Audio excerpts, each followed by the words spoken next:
Welcome, everyone.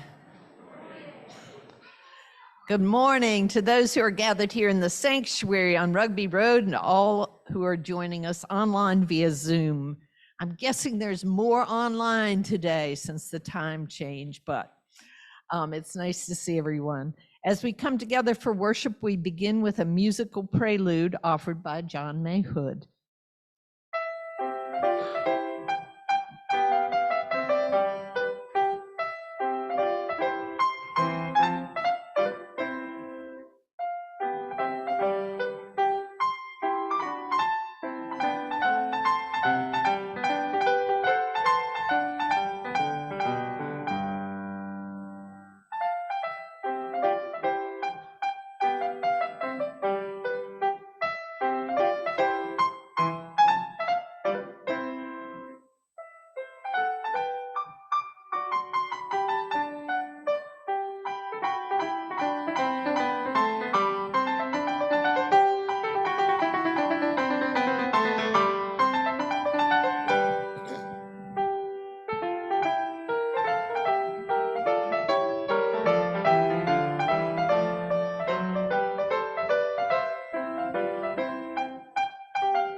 Thank you, John.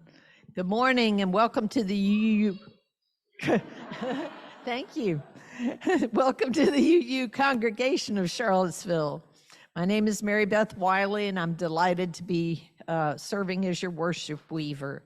It's wonderful to be gathered for worship this morning, both online and here in the building on Rugby Road. This sanctuary was built over 70 years ago on land that was the home of the land of the Monacan people, and that was once cared for by enslaved people from Africa and their descendants. We honor all who dwelt here and all in our congregation whose lives led to this moment of our gathering as a community of memory and hope. I invite you now to take a moment to greet others who are with us in worship this morning. Those online can unmute. Good morning. Good morning. Everybody. Good morning. Morning. Good morning. Hi, everybody. Hi, everybody. Yeah, dreary morning. I know. I like your little dog, Julia. Hey, Sally. Hi, Sally. What's that? I like your little dog. Oh, thank you. I like her too. She's been eating stuff she shouldn't, so I've got her on a special diet and am cleaning out everything very, very carefully because she's gotten way up in corners under the bed and gotten things that she shouldn't have. Terrible.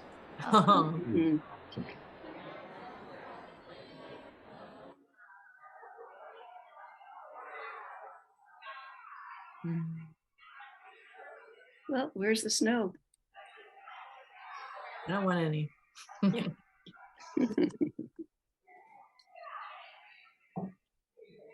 People made it to church, though. Great. Yeah. Today's a good day to stay home. Have a great day. Bye. Gorgeous sunrise this morning. We welcome those who are new to our congregation and invite you to join us for fellowship after the service in the social hall. Feel free to use one of our red coffee mugs, which are for newcomers to our congregation. In addition to the sanctuary, seating is available in the social hall where there's a live stream of the service. Everyone is welcome in the sanctuary, but if you need a roomier space, the social hall can be a good option. Please do whatever you feel you need to do to be comfortable as we worship together. Many thanks to all the folks helping us share worship both here and online, our on-site greeters, ushers, and hospitality and logistics team. And special thanks to our AV tech, Rachel Buckland, supporting the dual platform both online and here on Rugby Road. Our thanks to John Mayhood for sharing his musical gifts. And I'm pleased to be weaving worship this morning with Reverend Tim.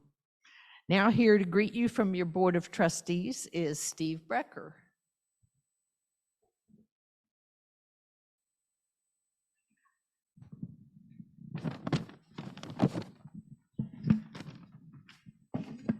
Good morning. I am Steve Brecker, and I'm a member of your Board of Trustees, and it's my pleasure to welcome all members and guests to our worship service today. I hope that you've all noticed that the sign displaying our new name at the front of the building has been installed. So,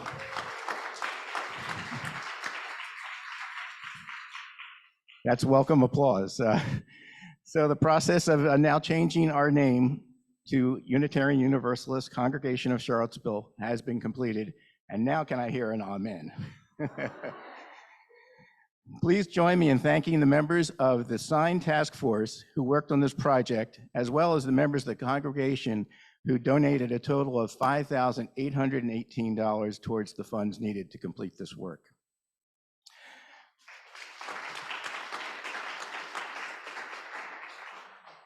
We're now 2 weeks into our 2023 pledge drive, and we're off to a good start. The board sends special thanks to those members who have offered matching dollars to double the pledges of the first-time pledgers. And as of yesterday, we had $364,000 pledged, which is just over 72% of our goal of $500,000.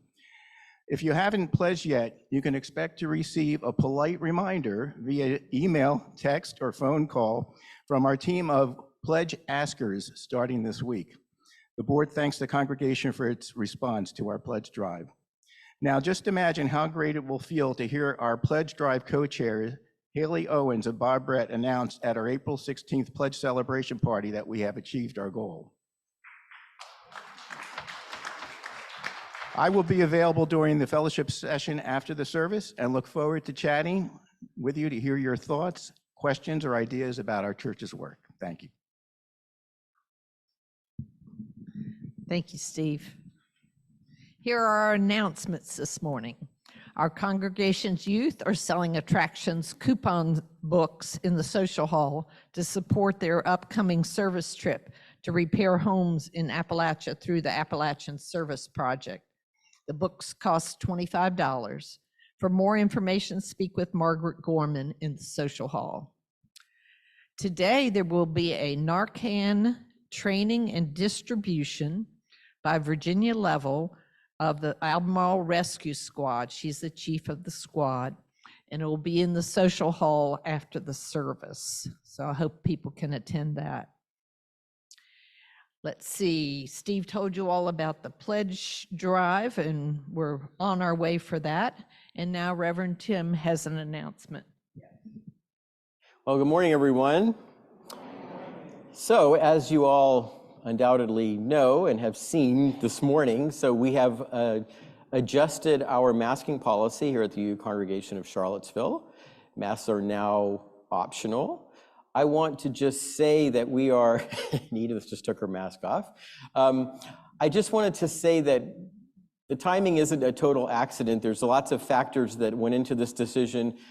It's also basically the 3-year anniversary of the pandemic. And I just want to commend all of you and everyone in this congregation for your patience and your perseverance in masking for 3 years. That's a long time. And I can't say enough good things about the love and care that you've shown for each other during this time. And of course, Some will continue to mask. I'm masking. I'm still coughing a little bit from my bout with COVID a few weeks ago, so I figured that's something you don't want me to share with you.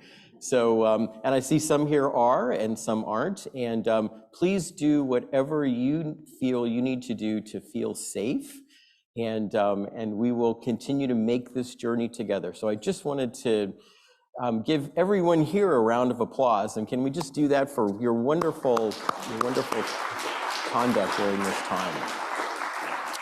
So, all right, great. Enough with announcements. Let's get down to some worship now.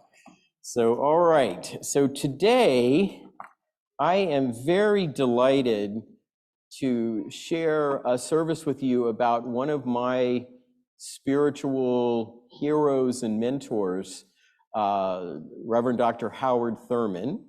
You're going to hear a lot of Howard Thurman's words during this service. And for our call to worship, I've adapted some words from Dr. Thurman that I'd like to share with you.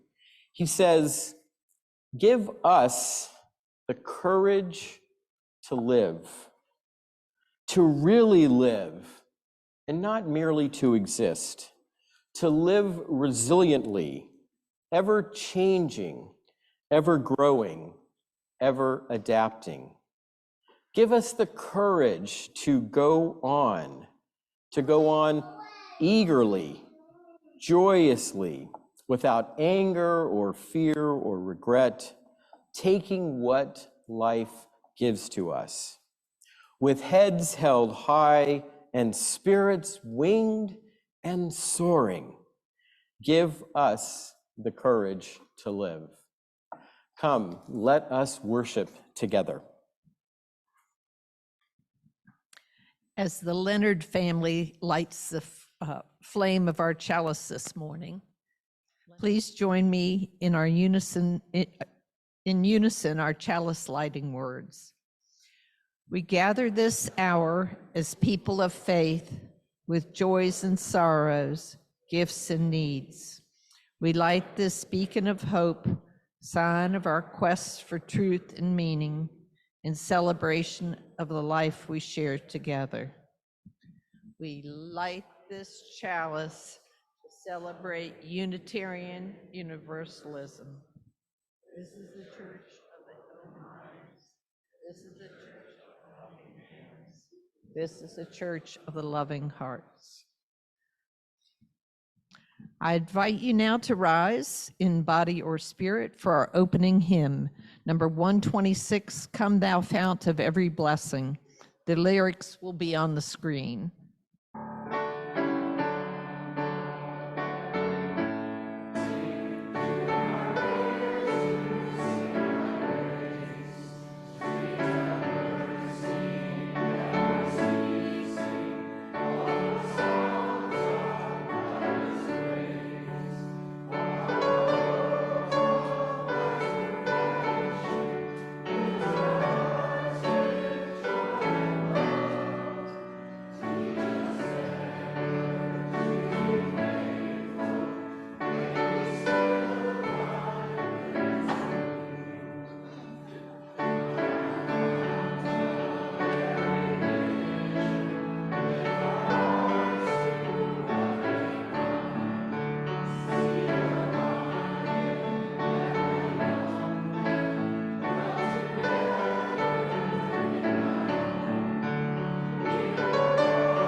Good morning, everyone.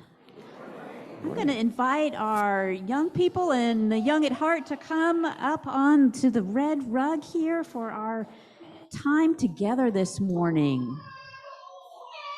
Seat. Yeah. Oh. It's hard getting up. It's hard, the time change, isn't it? It is. We have lots We of do. new friends visiting us today. It is so Wonderful. exciting. So scoot forward, friends, so Come that we up a can make little. lots of room behind you for other people to come and join us on the red rug. Yeah. Come on Come up. on up, everybody. And let's scoot over this way a little Yeah, bit come too, this because way, there's too. other friends This who way, are come this contemplating joining us here on the red rug. Wow. way. What a big group. It is Fantastic. good to see all of you. So Reverend Tim and I were talking about Yeah. what we thought we might want to explore, all of us together today. Hi, Isaac. Right. And we were thinking about some of the words that we say together. Hi, Isaac. Every Sunday. In fact, we just said them a few minutes ago. I'm going to actually ask Rachel if she can post our chalice lighting words again. And I bet that the grown-ups in the sanctuary this morning don't realize that our young people say our chalice lighting words in their classrooms every Sunday, in addition to saying them here. In fact, we're working on memorizing them so that we have them just in our hearts and in our heads. But I wanted to make sure we understand what it is we're saying when we say these words. So we talk about how we gather this hour as people of faith, right? We gather this hour as people of faith. And so I thought, I bet Reverend Tim knows what we mean when we say we're people of faith. But do any of you all know what we mean when we say we're people of faith? We have faith in our hearts. Yeah. Nice. Yeah, faith in our hearts. What do we have faith in? Raise your hand if you want to share. Yeah, what do we have faith in, Levi? We Yes. have faith in Unitarian Universalism. Yeah. Yes. Yeah. What else might we have faith in? Yeah. Each other, Nice. exactly. That's exactly what I was thinking. So Yes, we me too. gather at this time together as people of faith, people who have faith in Unitarian Universalism, have faith in each other, with joys and sorrows and gifts and needs. So did the adults in the room know that our children actually share their joys and sorrows in their class every week too? Did you guys know that? I didn't. Yeah, so I they have a didn't. bowl. You guys want to tell people how you do that? What do you do in your class to share your joys and sorrows? Madeline?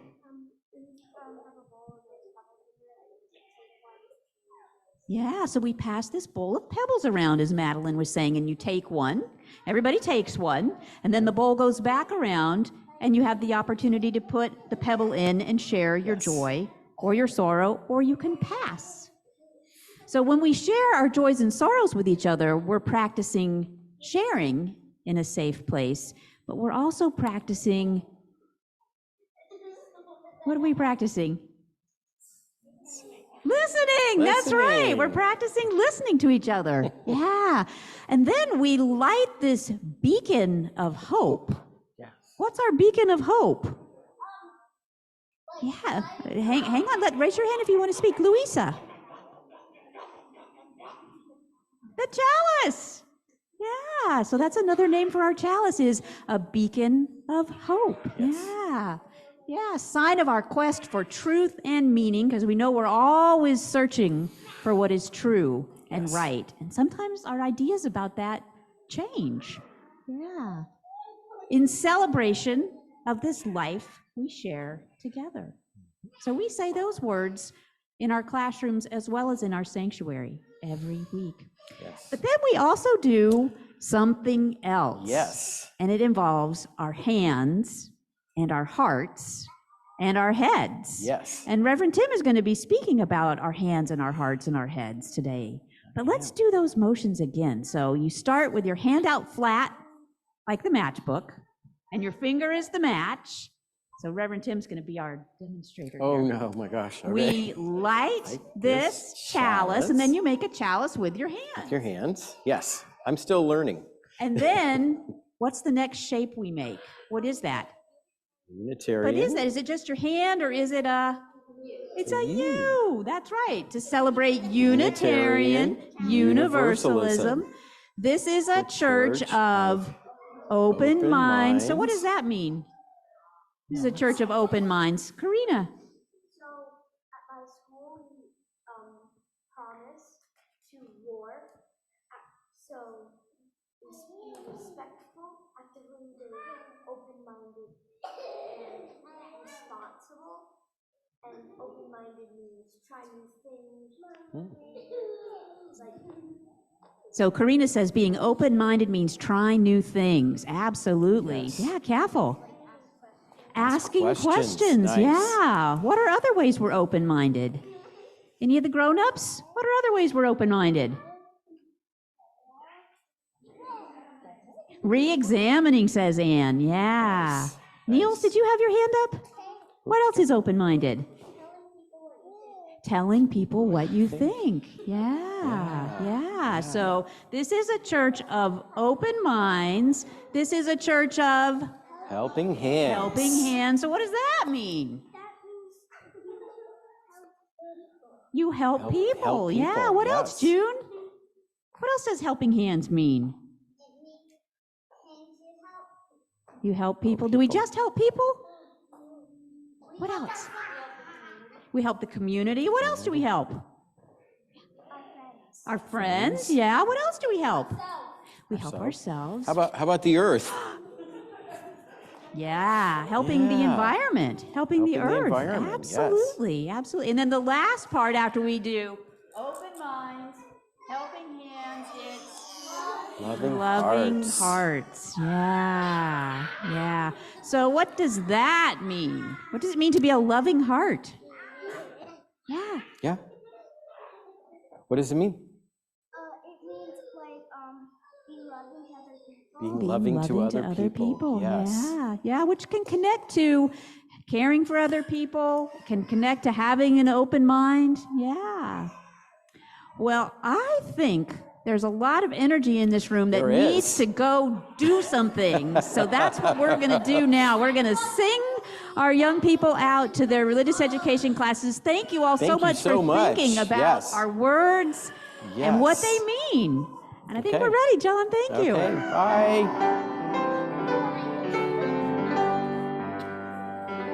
As we leave this planet,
Friends, we are an interconnected community that cares for one another. Part of how we embody this care is by making time to share the joys and sorrows we hold in our hearts. So may all of the joys and sorrows that are unspoken but that remain deep in our hearts, may we remember them, and may the joys bring us joy, and may the sorrows be hopefully brief and lead us to a path to healing. Amen. Congratulations. Thank you. Wow. Thank you. This community offers its love and support to what is closest to our hearts. Another way we show our care for one another is in sharing our financial gifts with our community and our congregation. Our social action collection for the month of March is being taken for the Charlottesville Public Housing Association of Residents, or FAR. FAR was founded in 1998, and its mission is to educate and empower low-income residents to protect and improve our communities through collective action. Rachel, will you please show us the social action slide for giving? In addition to giving online, if you would like to give today with cash or check, please use the social action collection envelopes here in the sanctuary. Please don't seal them because we do reuse them, but you can put them in the collection plate as it comes by. In addition to our social action collection, each week we invite everyone into the spiritual practice of generosity by giving to the ministry of our congregation. Through your pledges and with the weekly Sunday morning offering, together our financial gifts and support build the future of our congregation. This is our shared ministry. During the music that follows, you may choose to make your Sunday morning offering by using the text address or going to our website. Here in the sanctuary, you may bring checks or cash forward. You are invited to share not only your financial gifts, but also share the joys and sorrows in your hearts. Those online may put them in the chat box, and those of you here in the sanctuary may come forward to place a stone in the water. You may also leave us a note on the joy and sorrow paper provided here. And let us dedicate all the many gifts we share with one another by saying, we accept your gifts with gratitude. May we use them wisely for the highest good.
The reading today is How Good to Center Down by Howard Thurman. How good it is to center down, to sit quietly and see oneself pass by. The streets of our minds seethe with endless traffic. Our spirits resound with clashings, with noisy silences. While something deep within hungers and thirsts for the still moment and the resting lull.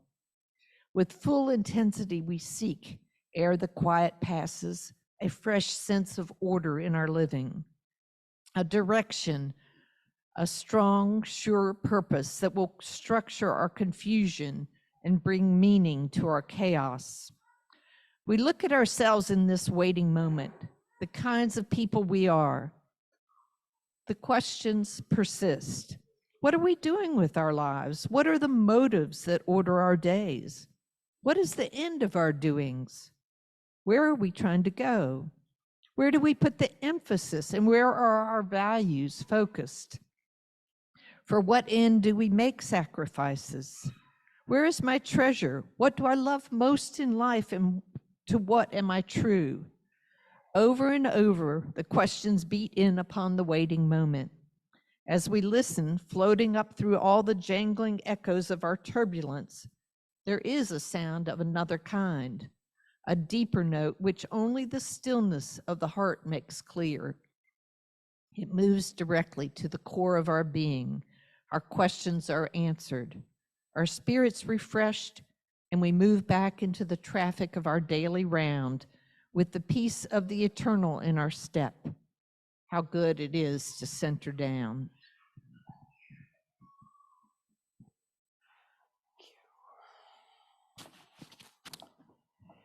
Well, yes, how good it is to center down. What beautiful words. I've used this meditation from Howard Thurman many services in the past. Mary Beth, very nice job reading it. So, and thank you for helping out with today's service. Howard Thurman is very special to me. I have been reading his work for a number of years, and I think it's, in my opinion, and I'm not the only one who shares this view, I think Howard Thurman was one of the greatest ministers, preachers, spiritual guides, and teachers of not just the 20th century, but in my view, any century. His was a voice and a vision that comforted, stirred, inspired, and provided spiritual guidance for generations of seekers and activists, and especially for those who, as Thurman very often said, live with their backs against the wall. Here's a picture of Dr. Thurman, the mature Howard Thurman wearing his ministerial regalia. I first encountered Howard Thurman really intensively in a wonderful class that I took when I was a student in seminary. The class offered an introduction to his life and to his incredible body of work, including some of his most important and meaningful sermons, meditations, and books. He quickly became an essential part of my spiritual journey and my ministry, and I have returned to his words like the words that Mary Beth just read over and over again. Meditations like the work of Christmas, which I invariably end any Christmas Eve service that I lead. How good to center down, and another meditation that you'll hear in a few weeks on Easter Sunday called The Glad Surprise. These are just, they are an essential and regular part of my ministerial repertoire, I guess. And then there's his book, Jesus and the Disinherited, which he wrote way back in the 1940s. And it is, and I'll say more about it in a minute, it's the best book that I've ever read about Jesus of Nazareth. And it provided the intellectual and spiritual inspiration for what several decades later came to be known as Black liberation theology. Now, before I tell you a little bit about why Howard Thurman has become so important to my spiritual life, let me just do a little advertising here. Beginning on April the 3rd, I'm going to be offering a class about Thurman, and I hope if you haven't signed up that you will consider signing up. Here's the screenshot of the place on the website where you can sign up for the class. It'll only be 5 weeks. It'll be on Zoom. Yeah, there it is. We'll reflect on Thurman's life and work and connect his ideas to our own spiritual journeys and to the wider world. So if you're interested, please do visit the website and where you can just fill out that registration form, and we'll begin our study of Thurman in early April. So as I said, Howard Thurman is so very, very important to my spiritual life and journey. Every time I read or listen to a meditation like the one Mary Beth shared, I find myself centering down, listening for that deeper note at the core of my being. I have to say there's something so meaningful and powerful about Howard Thurman's words that cut right through the clashings and noise that are always in my mind, and that leads me to think and feel and experience life at a deeper level. And during the class, we will have the opportunity to listen to Thurman's words in Thurman's own voice. And I think you're going to enjoy listening to that voice. It's the reason that Thurman was named during his lifetime, I think either by Life magazine or Time magazine, as one of America's finest preachers. And he was an outstanding preacher. But even if you can't take the class, I can't recommend you dipping into his books and meditations highly enough. For example, I love his autobiography, which is called the same title as today's sermon, With Head and Heart. It's one of the finest spiritual autobiographies I've ever read. It's a powerful and inspiring memoir of his life and is written through what I can best describe as a deeply spiritual, even mystical lens. The stories that he shares from his childhood and his years at Morehouse College and Rochester Theological Seminary to his time as a minister, writer, and teacher, they're a testament. They're a testament to the importance of living life with intention, with purpose, and with a deep awareness of not only the world around us, but the world within us, which Thurman often called, and I love this phrase, our inward sea. Our inward sea. I can't possibly do justice in a sermon to all the ideas and experiences that make Howard Thurman so extraordinary. But let me just say a word, let me just tell you a few things, and let me begin with his childhood, because it's so formative for everything that Thurman became later in life. Howard Thurman was born in segregated Daytona Beach, Florida in the very early 20th century, the early 1900s. His father died at a young age, and when Thurman was just a very young child, and he was raised by his mother and his grandmother. Because Dad had passed away, his mother was forced to work many, many long hours outside the home.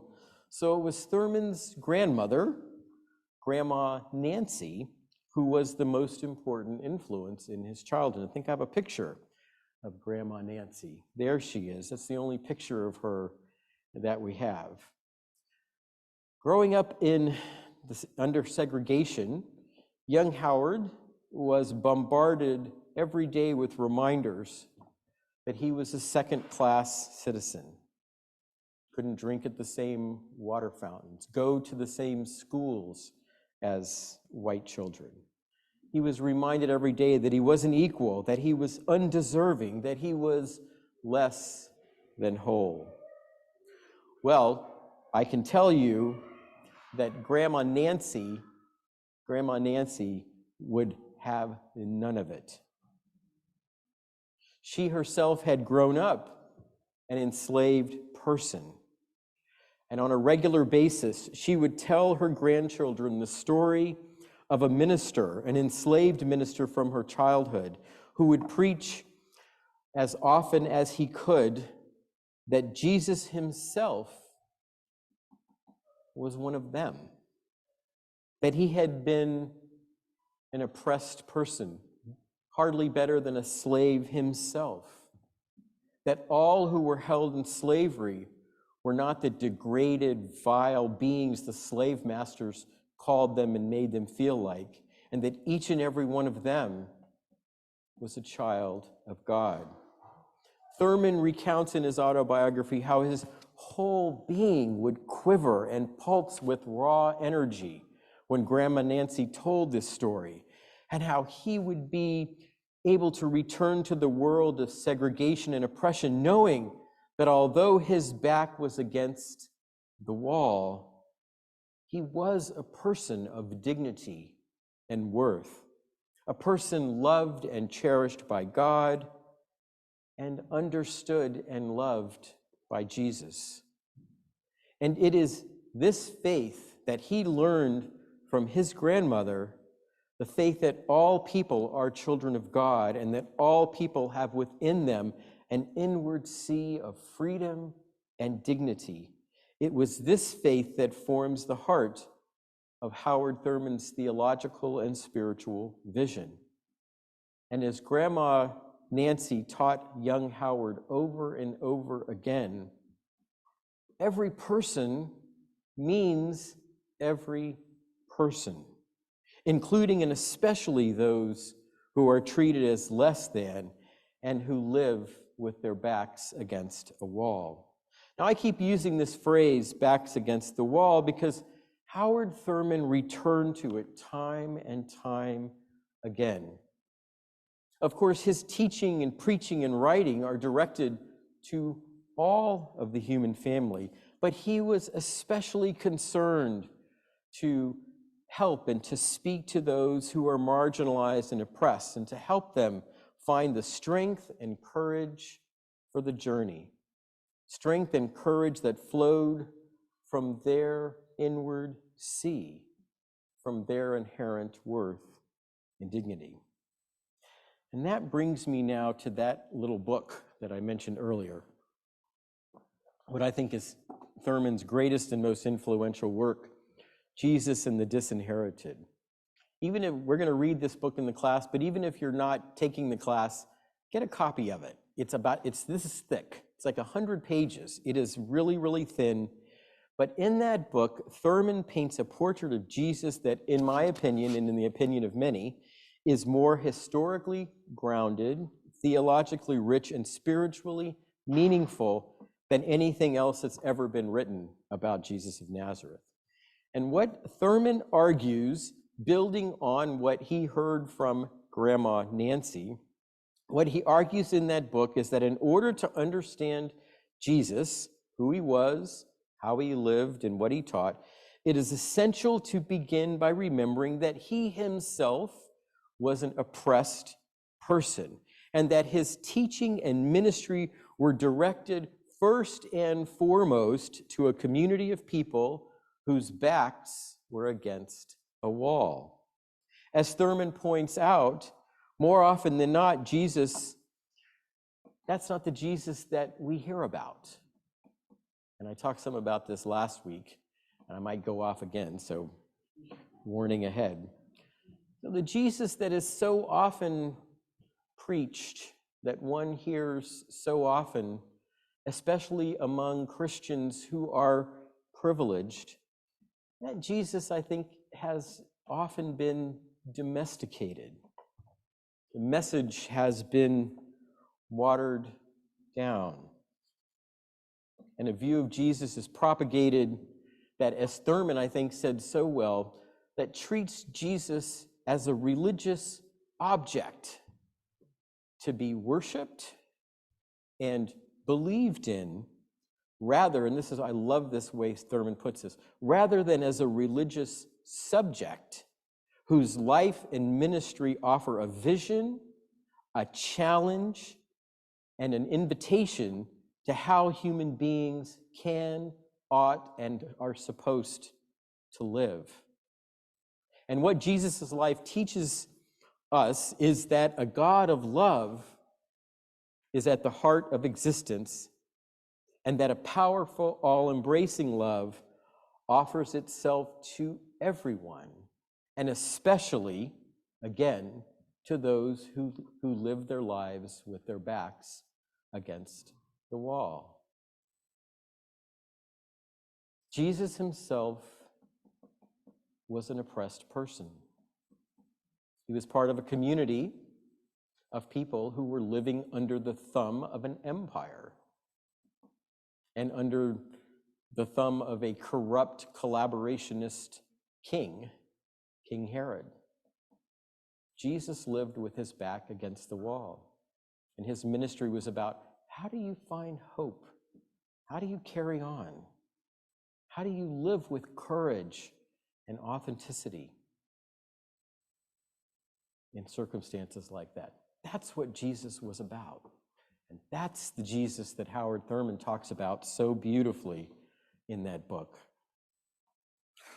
You know, there's so much more I could say about Jesus and the disinherited. I could preach 20 sermons about it, but let me wrap up this discussion by saying that Thurman's argument about Jesus has touched the lives of so many people living on the margins and has offered strength and reassurance to those who are struggling for justice.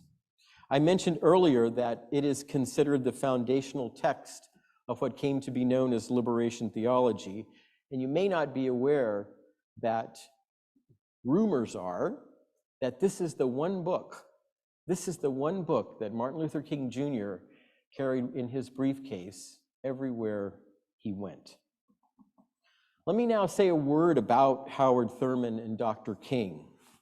When King was a doctoral student at Boston University, Howard Thurman was on the faculty.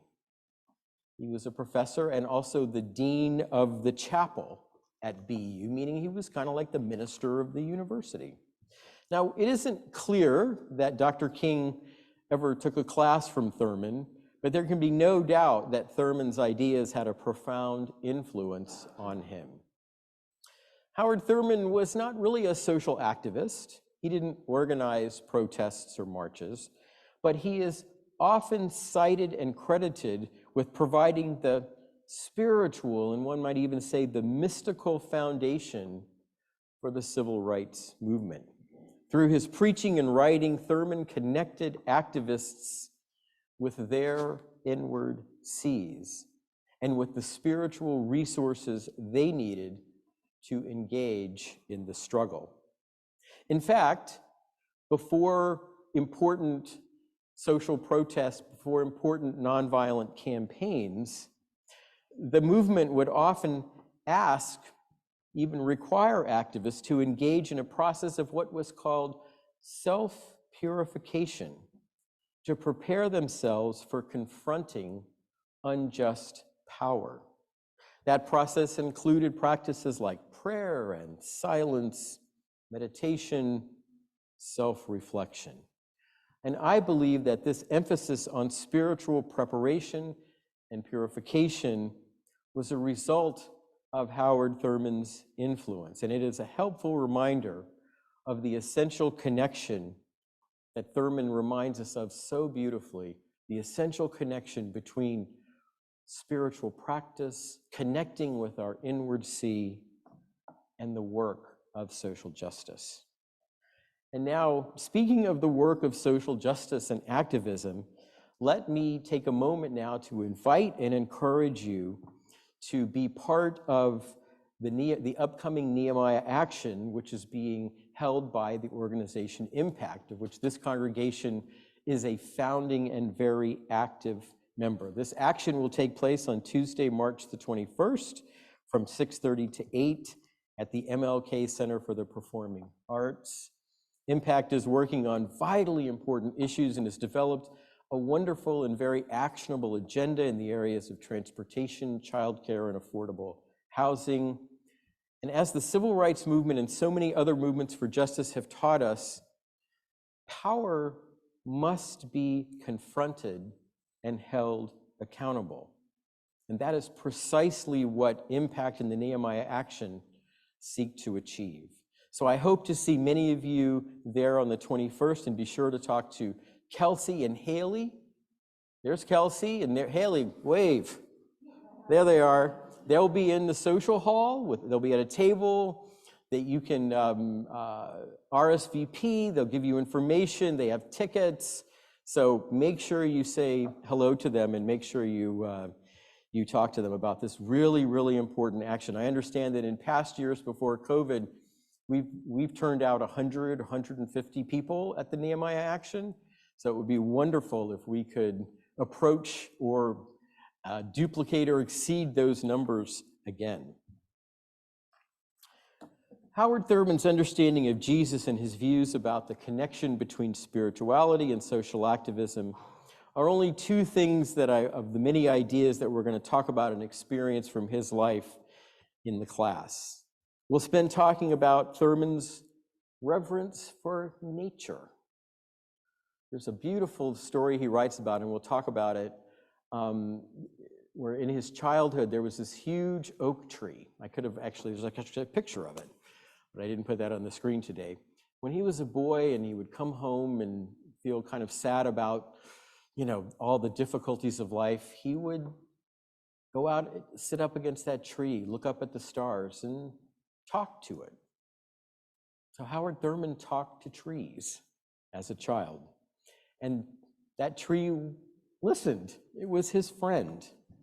So we'll talk about talking to trees. We'll talk about Thurman's life-changing visit to India in the 1930s, where he got to meet and dialogue with Mahatma Gandhi.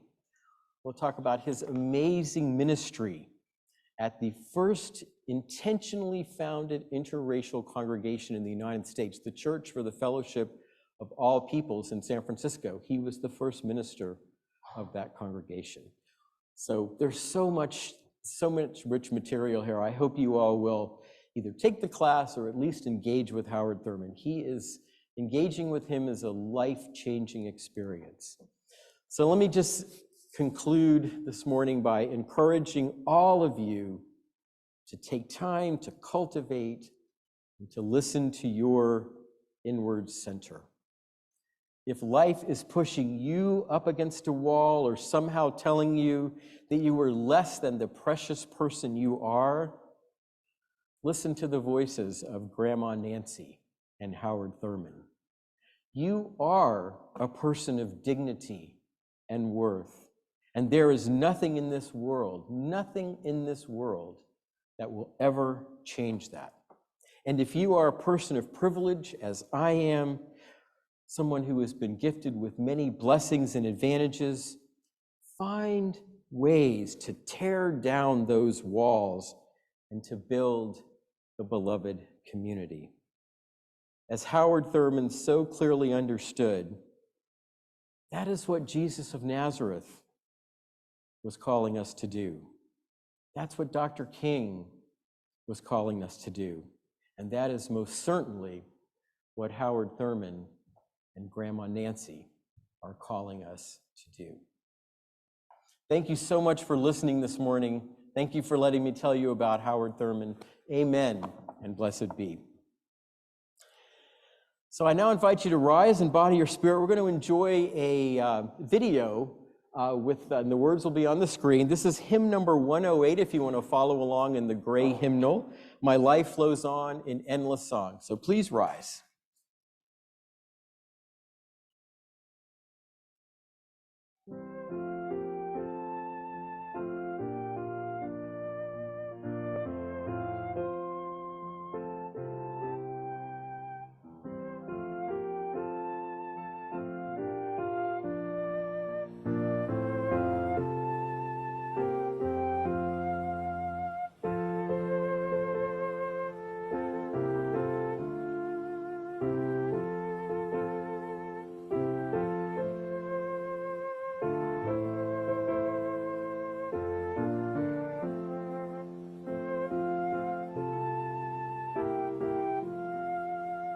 My life flows on in endless song above earth's lamentation.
Mary Beth, would you please extinguish our chalice?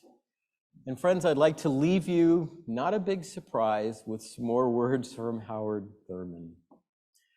In the quietness of this place, surrounded by the all-pervading presence of the holy, my heart whispers, keep fresh before me the moments of my high resolve, that in good times or in tempests, I may not forget that to which my life is committed. Keep fresh before me the moments of my high resolve. Friends, be well, take very good care of yourselves, of each other, and of this world. May your days be blessed, may they be filled with joy, and remember, follow Howard Thurman. Always find some time to sail on your inward sea. Blessed be, go in peace, and may I add, enjoy the snow.